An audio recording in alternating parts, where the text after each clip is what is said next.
Dawn. Thank you so much. We finally got here. I feel like it's been a bit of time in the making, and I've been looking forward to this conversation. Um, just for our listeners, where are you today? I am in the Florida Keys, and it is beautifully sunny, just as Florida promises in the Sunshine State. So it's delivering on its promise today. Fantastic. And you've had some bad weather lately, so is everything okay? We're good. Yeah, we're good. You pick your poison in the weather, right? And so here there's a hurricane season. Right now we're good. It's not a problem. But there were fires, believe it or not, that cut off the Keys. So the Keys are a string of islands Yes. and so to get to the mainland, we call it the mainland. And to get up there, you have to go over this stretch, and it was all fires and it was cut off. Scary. Yeah, it was really scary, and especially for some of the folks who were stuck up there for work or for a medical appointment or something, and they couldn't get home. I mean, so yeah, I think we're past that now, thankfully, but Well, hope it's so. always something. Always something. But, we are born to meet challenges. In some ways, that's what keeps us alive. Yeah, and I always say contrast makes you stronger. And the more days I live, the more I really believe that. But of course, we don't want things at the point where we are so stressed and overwhelmed. And it reminds me of projects, actually. Now, stressed and overwhelmed, and I think of project management. Don, you've trained so many people around the world in project management. You've done a lot of work yourself as a project manager, but I know you didn't start there. What are the milestones in your career that led you to this place where you've written a book called Projectland, which we're going to dive into in a minute? But what led you here? Where did you start? Well, I think like a lot of people, I had a meandering journey through my career and to finally find my thing. And this is definitely my thing. I have a mathematics degree, which taught me to be a very logical thinker. I thought I was going to be a biostatistician. And then I realized in academia, to get up into the ranks of academia, you have to go back to school and you got to publish or perish. And I was like, that doesn't sound like it's for me. And at that time, I also thought, well, I actually, right before that, I thought I would be an actuary. And the reason I thought I might be an actuary is because when I went to the college exams for entrance, my mother and I were sitting in front of the person, at that college that was reviewing them, and he said, "Oh, you have very high math scores." And my mother and I looked at each other and were like, "Do you have the right file?" And he said, "Yeah, I have the right file." I mean, and he said, "You have high math scores and high English scores, and so I think you should be an actuary." I said, "What's that?" He said, "It's a person who does business. They do math, but they really do business, and they make a lot of money." I was like, "What was that last part?" Because we didn't have a lot of money. And I was like, I would like to try that on. I would like to see what that's like, what that life is like. So I said, sign me up for that, right? Which is really what I started to go to college for. And then I realized again, it's like you have to study, and there's a lot of, to go up in the ranks. There are all these exams, and I'm like, I don't like exams. I can speak in a stadium, but taking an exam, not a fan, right? So anyway, I had to find this place where I was like, oh, that's not for me. Oh, that's not for me, which I think happens to a lot of folks. And then there was the year 2000 problem. Remember those days? I do. And so I got hired by this IT consulting company that had clients that, they were out there fixing, all of the software so that it didn't blow up on, 1999 when everybody was That's right. dancing to Prince. Um, and so I got hired by them because I was like, okay, this is something I think I can manage. And I was the only woman in the class of people that they hired, because they were hiring classes of people Yeah. in those days, right? And To get very into. male dominated. Still is in a way. Yes. Well, yeah, it is. And so then they wanted me to sign a 2-year contract, and I was young, and I was like, 2-year commitment? What? This is, I don't think I can manage that. But I took a deep breath and I signed the contract because I was like, I need this, I need to try this. And it was a good offer. And I was there for 9 years Amazing. because they did a great job by having it be more directed to what your fit was as opposed to these hierarchical bands of things. So it was really cool that way. And that's where I found project management. I fell into it because I ended up in the software development, and in one meeting they were like, okay, we need a database administrator. And I raised my hand from the way back, and I go, what's a database administrator? They go, you're going to be a database administrator. I was like, what? That's how my whole career has gone. They're like, you're going to do this next. Okay. You're going to pay me? Yes. And let's ask the question in the room, and then it lands on you. I love that. That's what happened. And then, I got the call one day from a salesman who I just adored, same company, and his name's Rob, and he said, hey, I only have a couple minutes, but your boss is coming after you today, and I need you to say yes. And I said, say yes to what? And he said, I need you to say yes to running this project. You want me to what? And he goes, I swear we will not let you fail. I've been working on this gig for a year. This contract has been my thing. I had to get it, and I need you to run it because they want to send this other guy in and he's not the right fit. I know you can do this. And so I've been so grateful because while it's a male dominated field and I was the only and youngest by far woman in the room many, many, many times, there were these men that would see something in me and pull me up. And I've been so, so very grateful for that over the years. Yeah. That strong mentorship, it's priceless, isn't it? And it can really, it's like almost like a shifting doors when you get that strong mentorship, because sometimes you really need that, especially when you're in your early career. You need someone to say, you can do this. Oh, I'll got your back. You can do this. Yeah, absolutely. And so when he said, and I trusted him, and because I also knew his career was on the line for this deal, for this to go well.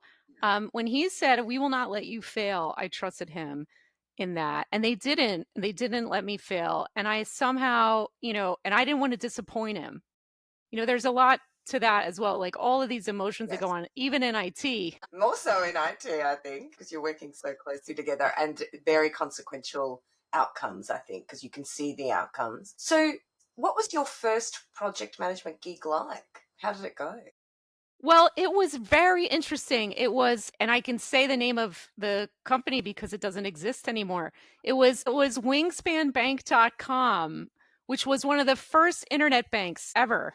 Okay. And it was sort of like an internal internet bank being funded by a big, big bank. And this was in Delaware, where a lot of them are housed. And so this was all about taking their people from maintaining systems and moving that responsibility over to our people in our consulting firm. And so they could move on to bigger, brighter things and, work on projects. So there was a lot of knowledge transfer. There was a lot of emotion to manage because, our guys were all new to the place and they wanted to do a good job. Their folks at first they were concerned, are we losing our jobs? And there was a lot of stroking and patting on heads that said, no, you're not, this is a good thing. And so once they finally trusted that, then it went a lot better. And you learn a lot in the trenches. Yeah. And that's been my whole, they say in consulting. And so when I mentor young people, a lot of times I'll tell them if they're kind of thinking between a consulting job and a sort of, internal normal job, that there's a saying, you learn twice as much in half the time as a consultant. And I found that to be true for me. Yes, absolutely. I think it's a bit more intense in that, just in terms of the time lines and also the mix of people that you're connecting to, and often people that maybe you wouldn't connect to if you had an internal position because you're sort of constrained by the hierarchy. So I tend to agree with project management. And let's describe what do you mean by project management, because I think it's quite a there's quite a few definitions, and I think project management has definitely changed over the 20 years even that you're talking about. If someone said, what's project management, what would you say? Well, I usually back it up and to what is a project, right? Because first of all, most people don't seem to have the same definition of what a project is. So describing project management without explaining, well, what is a project really is really doing it a disservice. And also, I feel like project management is the Rodney Dangerfield, like, I can't get no respect, like, faction of management. And so when a lot of people, if I meet somebody at a networking event or, out and about and I would like, I do project management, the first thing they think is you have your own hard hat and you do construction. And I'm like, no, that's a whole different ball game, right? In construction. So I'm like, everything but construction, really. But so when you talk about what is a project, there are three ingredients to bake this cake. Okay. Like that's how I think about it. One is a project has to be temporary, meaning there has to be a definite beginning and a definite end. There cannot be an ongoing project. We do not have ongoing projects. The second thing is it has to be unique. It basically means in the history of the world, nobody has done this thing before. In this time, in this place, with these people, something makes it unique. So even though we had taken over many different maintenance contracts for companies, we had never done it there. And so there was a lot of uniqueness there and with those people, as an example. And then the third thing is it has to create a product, service, or result.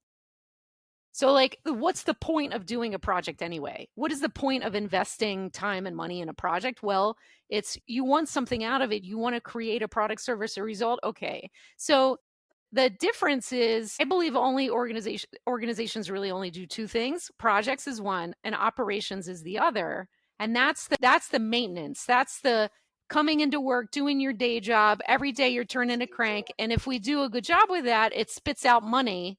And then if it spits out enough money, we can put that money into as an investment, which is usually a project. So that's how I think about it. So project management is helping to make sure that from the beginning, from concept to completion, from the beginning to the end, that you can be successful. Because the truth is that most projects fail. Yes, they do. And let's go to that. Why do projects fail? Because the research has shown that the last few decades, actually the last 3 decades, have shown that there really hasn't been a lot of improvement in project success. So what's going on? There's a lot of money being lost, obviously, and a lot of desperation. I actually, when we were talking about consequentiality, I know people who have really gotten to the point of ill health when projects fail. Oh, It is yes. consequential. So what's going on? Yeah, I mean, a lot of times they just aren't set up for success in the beginning. And so most projects fail at the beginning. If you do the root cause analysis on it, that it all started off on the wrong foot. And it often happens to me when I've dug into this research for all these decades I've been at this now. And you're absolutely right. It's not getting any better. So, but at the core of it is people. So the reason I wrote Meet the Players in Projectland is because of this is a people problem. And most people, and while I also teach you do not blame the people, you blame the process.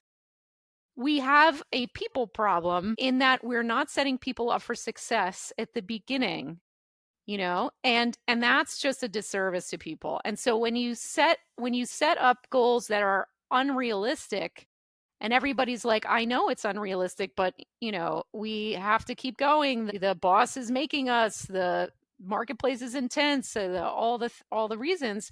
I have seen it too, just what you're saying, toxic environments where people are getting sick, people are getting hurt, and they shouldn't be. Some office environment, it's like, why are all these people getting sick? Because it's a toxic environment. Yes, yes, yes. And actually, and leadership in projects is where often the buck stops. So project manager and often the project sponsor, the leader, sometimes they're the same, sometimes they're not.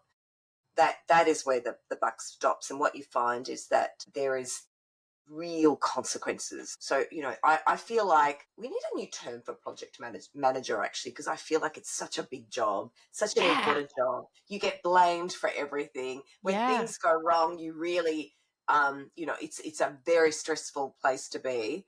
When the project goes well, you almost don't get recognition because the product owner or the sponsor gets the recognition.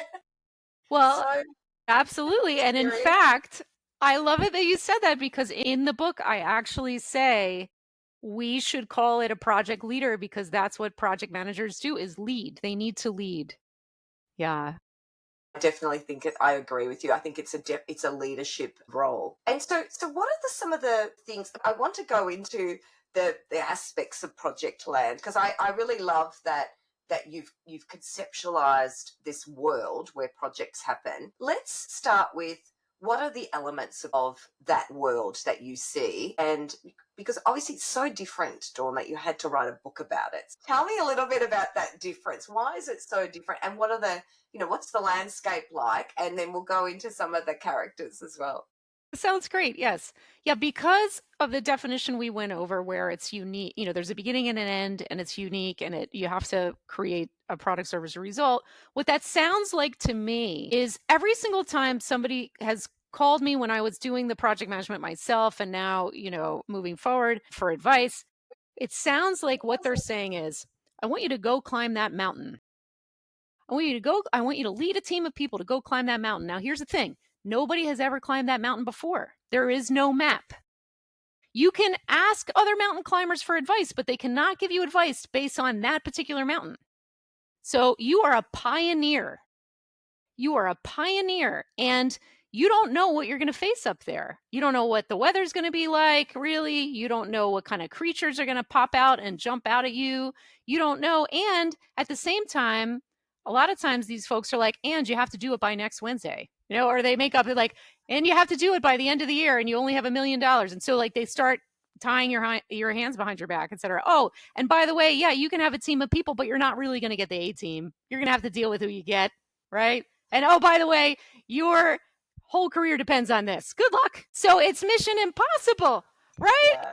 It sounds like you should cue the Mission Impossible theme song and call Tom Cruise and be like, you just do it, right? And so that's part of the stress level that you get is that's what it feels like to people. So I call it Project Land because it's a whole different world with different roles and rules and you don't know what you're going to be facing because you're a pioneer in this land. You're a pioneer in every time you do a project. Nobody in the history world has done it before. So when I've been trying to figure out how to explain this for so many years and then one day I was standing in front of this group of wide-eyed experienced people who were great at operations in their day jobs but they were being asked to step up and into these project roles and they had no idea what to do or how to do it well. And that's why, I was standing in front of them and I was like, it's like a whole different world.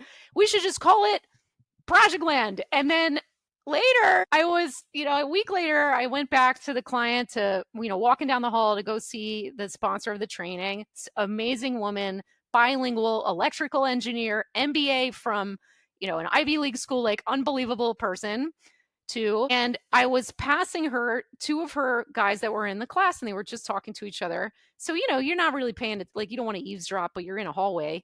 And so I was also up in my head. So I walked by them and I overheard them say one to the other, dude, it's different. It's Project Land. And I was like, wait, what did you say?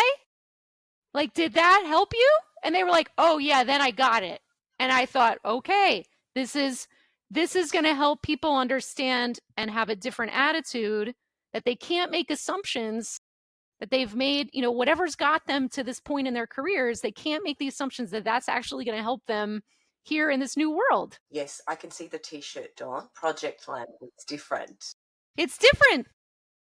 But I think anything that reminds us that we are working in a different paradigm to where we've worked before, where we've been before, is super helpful because it's the assumptions that trip you up. Yes. And I can see that particularly, even projects that are because there are different types of projects in the past that maybe have been more traditionally structured will be very different to projects today where perhaps we need to be more adaptable and flexible and the pace of change is very fast. So absolutely, I can see that. And so in Project Land, you've created the avatars and you chose to describe the animals and I love that you have your dream team. So you've got I'm just looking them up now, you've got gazelles and bison and dolphins. Why are they the dream team? Tell me. I love that you chose to talk about them first because yeah, so I did a lot of research and thinking about the animals and I love using the animals because people don't want to talk about people disrespectfully and I certainly approve of that. But when you talk about animals, it's like, a bison is strong, a bison is big, a bison, is actually agile, and a bison can jump up and down and spin around and run 30 miles an hour, even though it's huge. I mean, a bison can do a lot. And it's the only animal that will run into the storm because it knows that's the fastest way to get out of it. And so a bison reminds us that yes, they're known for their strength, but if you have one of these projects where you can only pick, you can only pick a few people, you want somebody like that. And especially on a project where, it's going to be tough. Having a bison standing next to you when is really helpful, right? Who's going to mess with a bison, you know? And so that's some of the highlights of why I chose the bison. The gazelle is fast. So a lot of people are like, why didn't you choose a cheetah? Everybody knows a cheetah is fast. And I said, but this is Projectland. So the gazelle can outrun a cheetah by bobbing and weaving. Yes. So, and guess what we have to do in Projectland a lot? Bob and weave, because we can't just go, like it's like a cheetah. If a cheetah has the Hollywood open road where, like in New York City, where okay, all the roads are walled off and nobody can cross it, and whatever, then they can go fast. But this is real life we're talking about. So I want a gazelle. They can bob and weave and go really fast. And when we have a situation where the sponsor is like, I feel the need for speed, you know, because so many of them, as you mentioned, have this situation where that they need the project to go fast. So you need this like style, this either their work style or because of their experience, that they can go fast and they can bob and weave. To tell you the truth, the gazelles are my favorite. And there is a line from your book. I'm just going to read it because I love this, because I agree with you. I love the gazelles. They're my kind of people. So right? Yeah. So you talk about Ariana Huffington's book and her picture of gazelles, and I love that because Ariana, you quote her, and she says, "They run and flee when there is danger, a leopard or a lion approaching.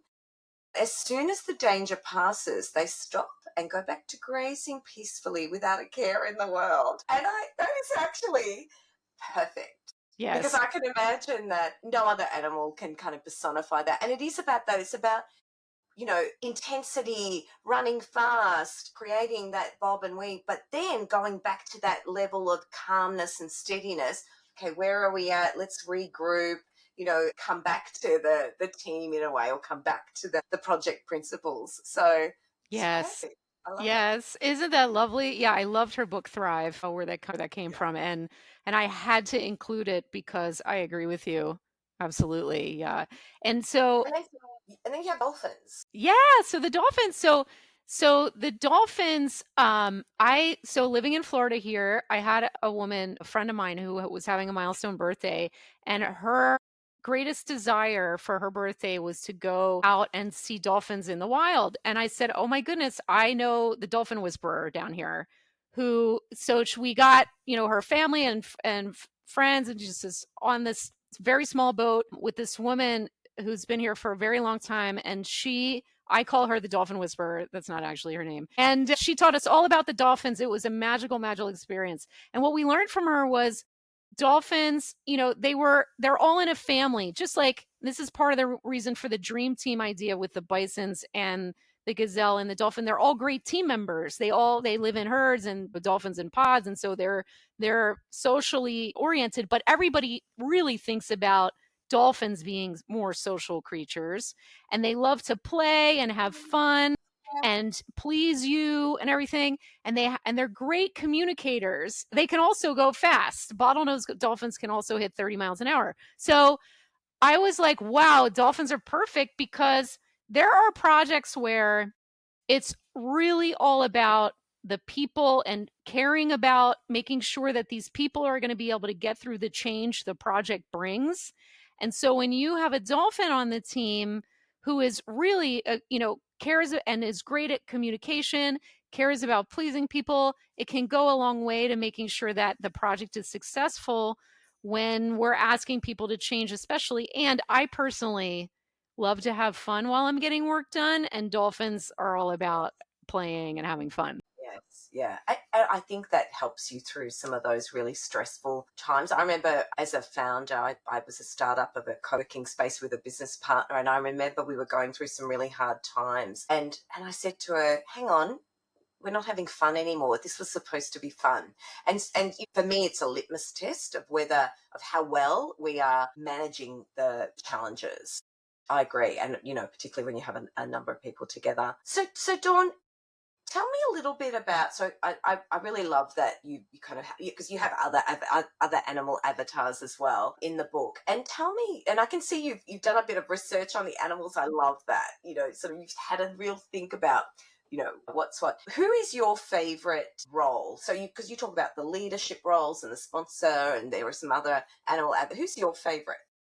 Well, that's a tough one. You're going to make me pick my favorite child. Like well, I can tell you this. Have to say the lion avatar has helped a lot of sponsors understand how to be a good sponsor.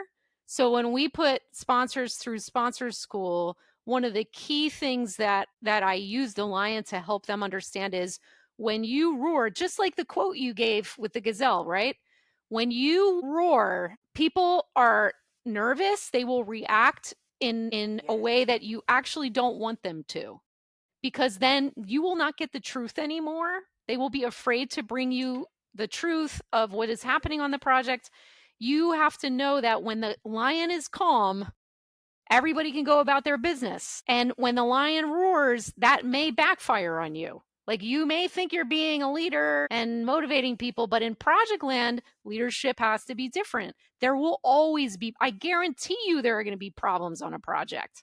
Like 100% guaranteed with the gold stamp, going to be problems on a project. It's a matter of making sure that as a leader, as the lion, that you manage your power appropriately. And that has really, and I have this gorgeous picture of this lion that we use in those talks to help people really get it, you know.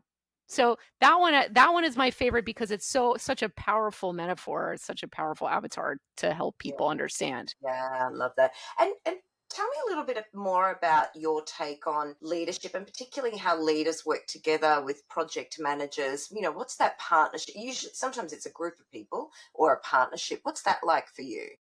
Yeah, so the best situation is when there's a one sponsor, the lion, because there can only be one king or queen of the jungle after all. And then they have a project manager that they can rely on day to day, which is the tiger. Not quite the king or queen of the jungle, but awfully close. And so when these two work well together, if they can create a healthy culture that gets results, everybody feels it, and they create an environment where everybody can really do their best and work well and get stuff done and have fun doing it. That is a beautiful thing. And then on the leadership side too, we have a steering team sometimes. You have to a big question we get a lot is, when do you need a steering team? When don't you need a steering?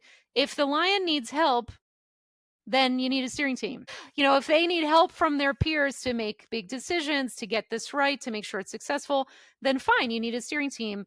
And so when we use the animals to explain, because a lot of people at that level, at the executive level, are like, I can do it myself. I don't need anybody else. I'm good. Right. Um, but when you say, well, but you're a lion, what if you had an eagle on your side that could fly up, fly high, see the big picture, and help you? What if you had a whale out in the ocean, right? That when they throw their weight around, everybody pays attention. What if you had an owl at night to see through the dark and that can see 360? And like, if you're a lion, wouldn't that maybe help? I'm like, oh yeah, maybe that would help. So I like to think about, sometimes it's not just about the positional authority and the expertise of the person that you might, as you put your dream team together, meaning the leadership team and the team members that are actually going to do the work, but also the work styles and the perspectives that they have. Yes, yeah, that they bring. Dawn, I love that you also talk a lot about team dynamics in the book, and you talk about the stages that teams go through. And in particular, I'm interested in how teams really connect when there's challenges. So it might be the storming phase into performing. I've seen teams go into that. It can be from day one. Doesn't necessarily take a while for that to happen. So what have you seen that really works in that space in your experience? Remind those leaders that feel the need for speed, that in the beginning you're probably going to have to go a little slower. It's going to feel a little slower at first as you allow the humans to form as a team, but it can be productive. So slow doesn't mean not productive. It means thoughtful. And it's investment in making the thing go faster, right? You can get to the faster part faster if you invest that time in the beginning. So in Meet the Players of Projectland, the other part of it, besides meeting the players and the animal avatars and everything, is in the subtitle, decide the right project roles and get them on board. And so in the deciding the right project roles and getting them on board, I talk about secret weapons. They're not so secret. I mean, the kickoff meeting is critical to really put that, it's a project has a start and an end. So let us do a proper kickoff and let us make sure that everybody knows why they're at the table and why everybody else around the table is at the table and what they bring to the table, so that we can lean on people's strengths throughout the project and get the help we need from within the team where it should be safe to do that.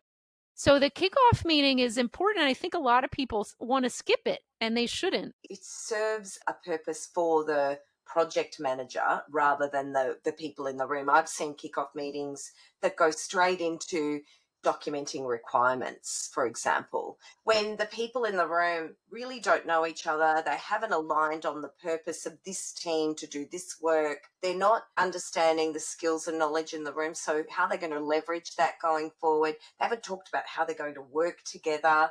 So for me, they're all design aspects. You can't go straight into requirements when people aren't even a team yet. They're just a group of people who've walked in the door. And I remember being at a kickoff, and I sort of put, that was when I put my hand up and I said, aren't we going a bit fast here? Don't we need to do something before we get to this? Because people were just falling asleep. They were on there because, You lost this is them. stuff. Someone else is doing that. It's the project manager, not me. Right. So no engagement, and you had it was 30 people in a room. Nobody's engaged. Let's not waste money and time. So Right. Yeah. What a waste and what a disappointment. I would have been very upset by that situation. that's right. So I think that there's not just you're very true. The beginnings are really important, and then do you also focus on the middle and the ends? Because I think that there are milestones when teams, projects face the 50% mark, and then, perhaps at the end. Tell me a little bit about your experience, Dawn. Yeah. So this book became a proper book size when we ended with the kickoff meeting and then the planning sessions. So in Meet the Players in Projectland, it was really the start. But one of the things I wanted to come back to was it's actually my favorite figure in the whole book, which is what you brought up. And that is we created this imagery around forming, storming, norming, performing. And then in Projectland, we also need adjourning and maybe mourning, right? So Yes, that's because projects end.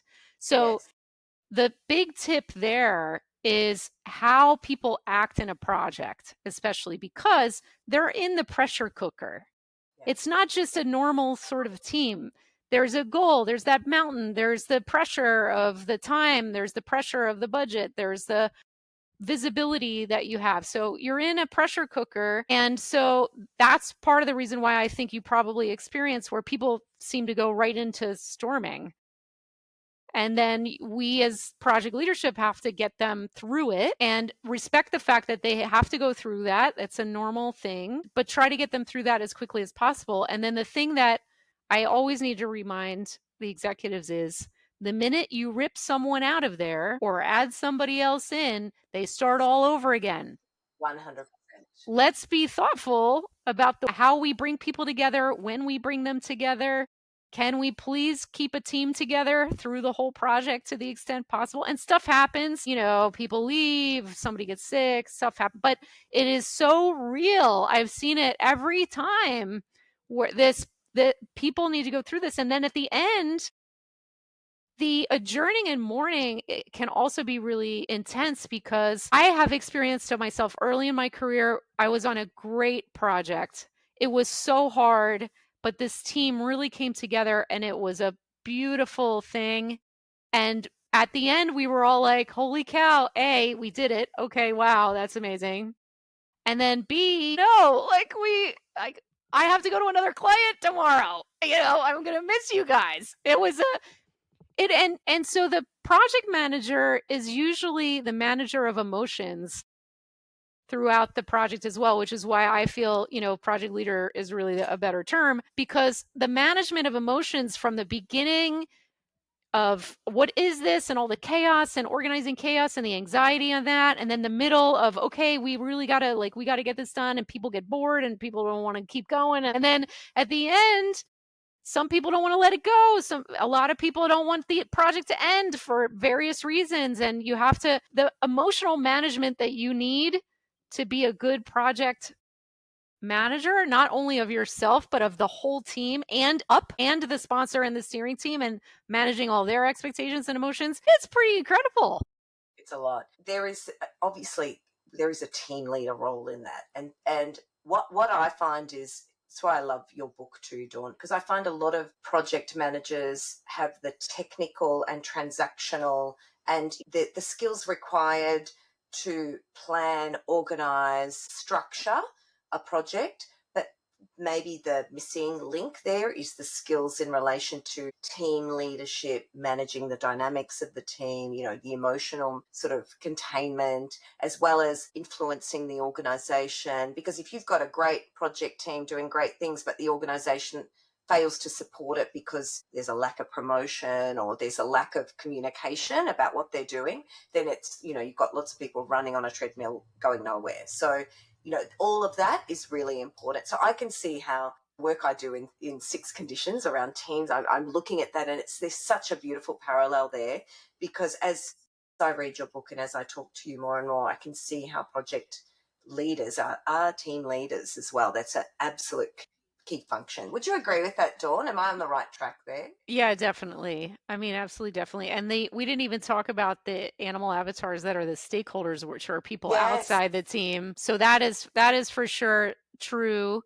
Everything you said there. And when you mentioned the team lead role, that is the way that I structure it in the book, because a lot of times if you have big, big projects, the project manager couldn't possibly have 100 people reporting to them or know all of the different expertise areas that have to come into it. And so you'll often have on bigger, more complex, even geographically dispersed projects, you'll have a team lead reporting to the project manager, who is the alpha animal of the bison, the gazelle, and the dolphin we talked about. And so that they need to create a great connection too, just like we talked about with the sponsor and the project manager, so that team lead then can help people that they speak the same language, they have the same expertise, and can help them through it, but can also have that conversation with the project manager about how are they doing? Are they on track? What needs to happen? What bumps did they just hit? What obstacles? How are we going to do this together? And so I have seen a lot of storming between team leads and PMs that needed to get worked out. And, a lot of that just has to do with old-fashioned respect both ways. And because it's almost a matrix structure, isn't it, that you're dealing with? So there's going to be competing demands. Yeah, that too. The thing with project managers is usually they have zero authority from a structural standpoint. So true. Yes. So they're trying to lead with no authority whatsoever structurally. They have to be empowered by the leadership team and the culture and the environment and so forth, which can be very tricky in some environments where they don't get it. They're new to Projectland, they don't really get it. And so the person will still go to their boss, and their boss has no idea what the inner workings of the project are, Yeah. and they shouldn't. Yes. Yes. So when leadership says, we're going to embark on a project, we are willing to invest time and effort and sometimes millions of dollars in a project, even if it's not millions, it's something, and it's time and energy, and you want it to go well, please set it up for success. Please set the people up for success in the beginning and then support them, and then they can really make it happen. Dawn, that is a beautiful note. I think we can leave the conversation on. And I know we could keep talking, but we've gone over time. Thank you so much. I really appreciate your time. I appreciate your book. I'm going to be sharing it with all my friends. And it really aligns with some just even recent research that EY put out around human factors and the critical human factors related to project success globally. So I can see that you are absolutely on the edge of knowledge around this and really applying this to practice, which is great. You're taking that, ethereal theory or perhaps, the research that we know, things that with social sciences, works, but you're putting it into practice in a way that's really intelligent and accessible. So thank you, Dawn. Thank you so Thank much for you. being on the conversation. Thank you so much. I really enjoyed it. I love your show. I'm a big fan. So thank you for Thank having you. me. Thank you, Dawn. We'll talk again. Thank you.